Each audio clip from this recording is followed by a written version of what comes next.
Selamat datang kepada bapak-bapak yang dari jauh. Jadi bapak baru pernah posisi jauh. Bapak sama sampai di SMP Arias Kado. Jadi ke Sintang pun belum, ke Malawi juga belum. Bapak banyak dengarnya ke sini.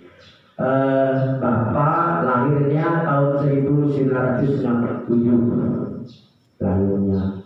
Jadi sekarang 14 Oktober tahun 1967. Jadi sekarang umur Bapak sudah 55 tahun. Jadi umur Bapak sekarang 55 tahun. Lahirnya di Kecamatan Jangkang. Kecamatan Jangkang, Balai Sebut. Jadi bukan penduduk asli di sini. Ya. SD-nya Bapak di sana jalan kaki 1,5 jam. Kemudian SMP juga 1,5 jam jalan kaki. Kemudian SMA-nya di Balai Sebut 12 km jalan kaki. Kemudian setelah tamat dapat jawara umum, dikirim oleh pastor untuk belajar di biara. Jadi pastor rencananya dulu di biara di Jaroko 2 tahun. Setelah itu orang tua meninggal, bapak meninggal, jadi saya berhenti dari situ.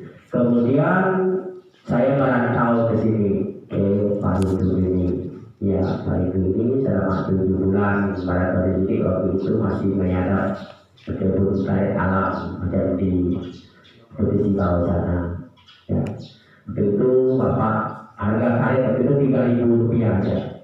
Jadi yang bapak saya waktu itu 3 kilo, paling 6 kilo habis untuk beli sabun ya. Jadi 7 bulan bapak di sini tidak dapat gaji. Jadi murni dari kuli orang, dan orang bilang bapak juga seorang kuli apa-apa.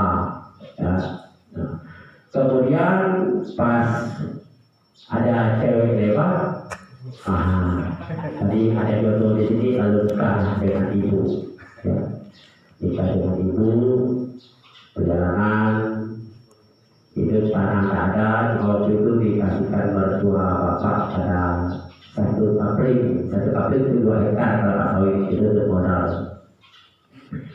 Kemudian bapak diminta oleh diminta oleh perusahaan untuk membina koperasi. Jadi tidak puas bapak itu membina koperasi, menjadi petugas lapangan itu 1 tahun, kepala unit simpan pinjam itu 2 tahun, ketua KUD 6 tahun, sekretaris koperasi 3 tahun, bendahara umum KUD itu 9 tahun. Jadi gaji bapak pertama kerja di koperasi itu Pak Jono tahu, dari bermain dari semua anggotanya. Dulu bapak membawahi 3 kecamatan, Paritu, saya Hulu, saya Hilir. Jadi jumlah petaninya 1.700 kepala keluarga. Itu yang bapak pimpin dulu. Jadi dari karir bapak itu, dari modalnya 93.000 koperasi itu menjadi kekayaannya menjadi 6 miliar lebih. Itu bapak kelola. Kemudian di tahun 2017 bapak sakit, kemudian bapak sakit berhenti dari situ dari koperasi. Lalu perjalanan tentang ini di sini dulu semua Pak Jono pasti tahu, di kampung ini dulu pencuri banyak. Sehingga bapak yang masuk perjalanan sini masih ada catatannya di 54 orang masuk penjara gara-gara mencuri buah kelapa sawit perusahaan maksudnya. Jadi akhirnya bapak berpikir, sebenarnya pada bapak itu, pada prestasi bapak itu, bapak sering mendapat penghargaan pemuda pelopor tingkat kabupaten, tingkat provinsi.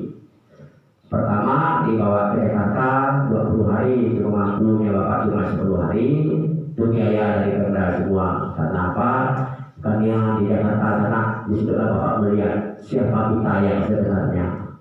Nah, kita bilang di Jakarta enak, rupanya kalau disebut neraka, di situ nerakanya tuh.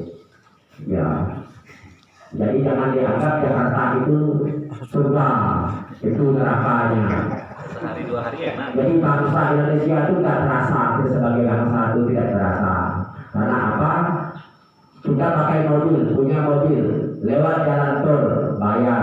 Di sini dari Putus Sibau sampai ke sini kencing 400 kali pun tidak ada bayar. Kali di sana kencing bayar. Jika berjalan mobil kita juga bayar. Tidak dibayar 25 itu tidak dibuka. Jalannya tidak kita berjalan. Jadi berbahagia kita, bersyukur kita di sini. Kemudian tahun 2002 dapat lagi penghargaan Pemuda Pelopor tingkat kabupaten tingkat provinsi. Dibawalah Bapak ke Batam, Singapura, Pekanbaru, Palembang, balik Jakarta, balik dan ke sini. Itulah pengalaman Bapak yang paling luar biasa. Dari atas pesawat, Bapak melihat semua tanah-tanah di Pulau Sumatera itu sudah habis semuanya untuk kelapa sawit.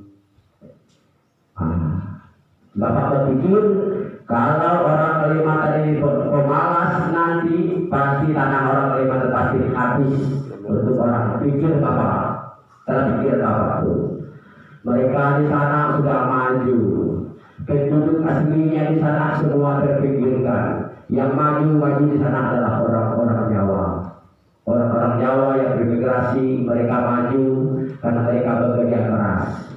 Akhirnya Bapak berpikir ke sini. Saya tanya, berapa harga kelapa sawit 1 kapling? 2 hektar 250 juta Pak. Iya Pak. Di sini masih orang jualnya 3 juta tahun 2003. Uang Bapak tidak ada. Ke Palembang melihat karet 1 pokok 1,1 waktu itu harga karet waktu di sana 15.000 per kilo. Pulang Bapak ke sini rapat dengan ibu. Saya bilang dengan ibu, ayo kita bicara ke Syekh Ulang saat itu. Saya Bapak menghadap pastor, minta pastor uang 150 juta untuk Bapak mau belikan tanah, untuk Bapak mendidik suku-suku Bapak ini supaya jangan ketinggalan. Itu maksudnya. Lalu dikasih oleh pastor uang 150 juta, itulah dari jalan tadi masuk ke situ Bapak beli waktu itu masih Pak belikan tanah di sini ini.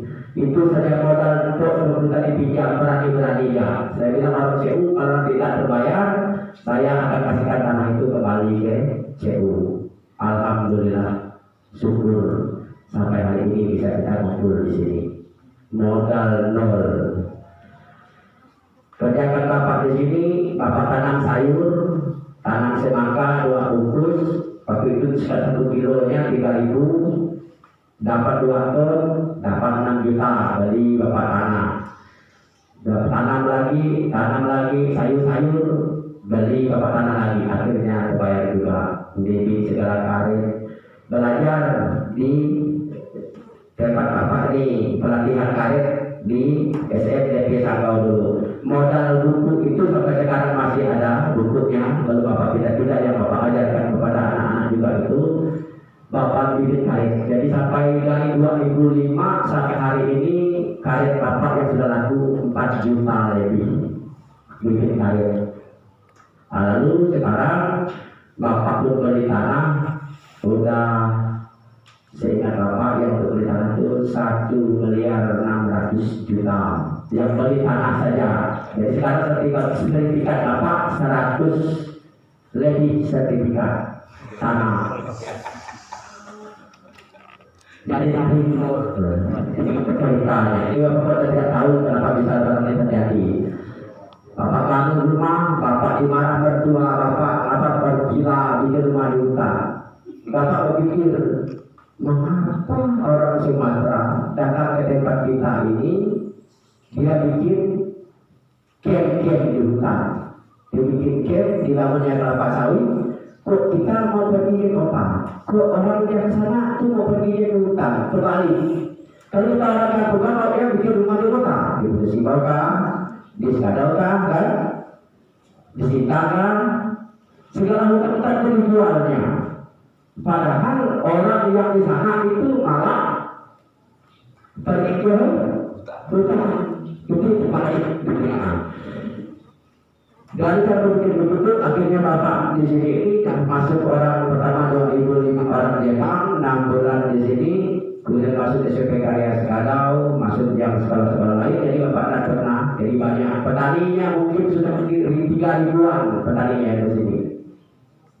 Jadi banyak berbeda sukses seperti Bapak lihat tadi di kampus ini. Pencuri sudah tidak ada lagi, pencuri sudah habis, hilang semuanya karena mereka masing-masing sibuk menanam kelapa sawit pribadi. Jadi mereka dapat penghasilan sekarang 20 ton. Kalau 20 ton dikalikan 2.000 berarti sudah 40 juta. Gitu ya. Jadi orang-orang di sini penghasilannya dapat 10 juta, 60 juta, pencuri hilang dengan sendirinya. Jadi dengan dapat di sini cukup berpengaruh untuk mereka ikut semua. Kalau bilang salah satu jalan kalau kita mau bahagia, mau senang, satu kuncinya adalah apa kita dengan kalian di sini dan di sini. Kalau beritahu kalian cucu jangan pernah tanah itu jual, pertahankan sampai detik terakhir. Selalu ingat arti kemerdekaan kita. Karena apa? Belanda jajah kita. Karena apa? Jepang menjajah kita. Karena kepingin dia memiliki tanah dan air kita. Dan perlu diketahui untuk Putus Sibau sebentar lagi akan ada provinsi baru di sana. Namanya Provinsi Kapuas Raya. Jadi sangat dekat sekali. Kemudian ibu kota negara akan pindah ke Kalimantan. Jangan pernah dipikirkan tanggungan Pak, Bu, tapi pikirkanlah sebanyak-banyaknya menjadi tanah. Karena tanah itu nanti yang akan menjadi bekal cucu dan kalian semuanya. Seperti Pak di sini. Anak bapak dua sebagai ketahui, satu cewek satu cowok, yang satunya sudah selesai di Jogja, selesai tuntas, yang bungsunya tanggal 22 ini nanti di wisuda. Dari nol, yang kalau anak mampu, mendidik juga orang mampu, dan tanah sudah bukan banyak lagi, sudah kebanyakan. Jadi untuk anak cucu uyun bapak sudah cukup. Kalau sedikit sudah lebih Waalaikumsalam harapan bapak kepada semuanya. Jadi bapak tak bisa jelaskan apa namanya. Ini supaya bapak tahu ini bukan aslinya rumah bapak di kantor sana ditutup oleh anak bapak sendiri. Sekarang bapak punya usaha warung, mobil, kemudian ram namanya yang untuk menjadi kelapa sawit itu ram, kemudian kelapa sawitnya 62 hektar, kemudian karetnya sekarang tinggal sekitar 8 atau 10 hektar itu lagi sisanya. Jadi itulah dia harapan bapak. Semoga nanti kalau pulang kalian dari sini bisa hidup sedikit di sini. Ingat ya untuk ilmu yang paling perlu kalian ingat, kalau kalian membeli tanah atau mempertahankan tanah, itu berarti kalian mempertahankan umur cucu kalian. Tapi kalau kalian menjual tanah, sama saja dengan memotong leher cucu dan ulu kalian. Itu prinsip bapak, mungkin bisa dibawa ke posisi bawah sana, bukan kepada petani tetapi kepada yang bekerja di giat ini juga mungkin bisa mendengarkannya ya, karena ilmu ini ilmu dasar. Karena nanti kereta api akan lewat, listrik akan lewat, ya akan menjadi duit yang sangat banyak sekali. Bukan untuk bapak, tapi untuk kita semuanya supaya posisi bawah sana nanti semakin maju. Supaya nanti mungkin karena itu belum kami nanti bisa belajar seperti di bawah sana. Jadi itu mungkin mohon maaf mungkin terlalu tajam ngomongnya Pak. Ya mungkin tak enak didengar. Jangan sembarangan ngasihkan tanah ke perusahaan. Karena kalau kalian nanti ngasihkan tanah dengan perusahaan, maka anak cucu kalian akan menjadi kuli di tanah kita sendiri. Jadi jangan sampai kita jadi kuli orang. Kita penguasa tanah, kita juga menjadi bosnya di tanah kita sendiri. Mohon maaf kepada yang dari Jawa sana, terima kasih. Dulu di sini paling dibenci orang Jawa, bangsa orang Jawa katanya. Nggak pernah nggak mau apa-apa tahu kaya. Iya, seharusnya bukan disumpah, tapi ditanya jam berapa mereka bangun. Ini daya lain. Orang bangun jam 4, dia bangun jam 10, mau makan apa? Ini contoh dari awal saya lihat. Ya. Lihat ibu-ibu, apalagi sekarang bapak-bapak dan ibu-ibu di sini dan dibimbing oleh KIS ini, orang dari jauh dibimbing kita meninggalkan anak istrinya, macam Pak Jono dari Trans ke Kaulia, membina di Putus di bawah sana, meninggalkan anak istrinya, ribut sebetulnya, tapi dari bapak-bapak dan ibu-ibu berikan ilmu dari berbagi ilmu, maka dia berkembang. Jadi Pak Eko, saya kira itu juga paran sedikit ya, nanti Bapak boleh yang punya HP kalau dicatat nomor HP nanti ya, boleh Pak kalau ada sesuatu tanyakan gimana rumusnya, nomor HP Bapak dan kalau sudah siap ya, karena kita sudah ditanya agak sensitif waktunya. 0857 Pak. Nah, 0857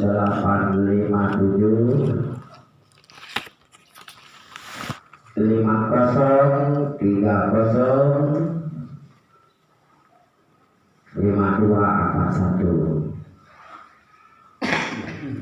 Ya, Bapak Ibu tadi tulis Pak Jono. Iya.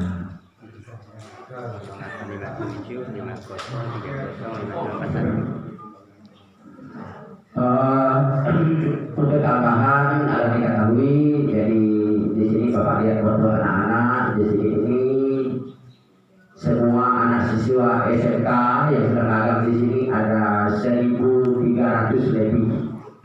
Sudah, belum termasuk universitasnya, belum termasuk petani-petaninya.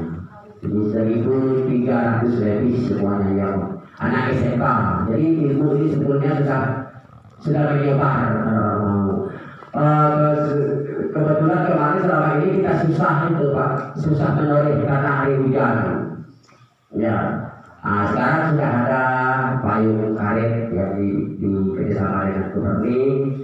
Anak-anak ada kami siapkan di situ 600 pesanannya sudah ada siap, nanti kita belajar masaknya bagaimana caranya. Walaupun karet alam, kalau dirawatkan bagus, pasti ada hasilnya. Walaupun penghasilnya 10 kilo, tapi beli sendiri tidak jadi kuli, itu sudah mantap, sudah bagus. Ya, nah, tak usah malu.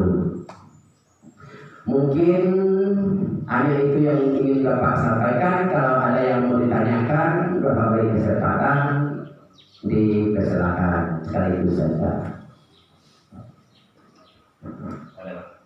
Silakan.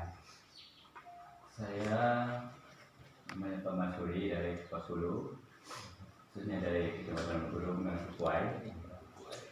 Ini saya lihat-lihat pola pikir saya begini.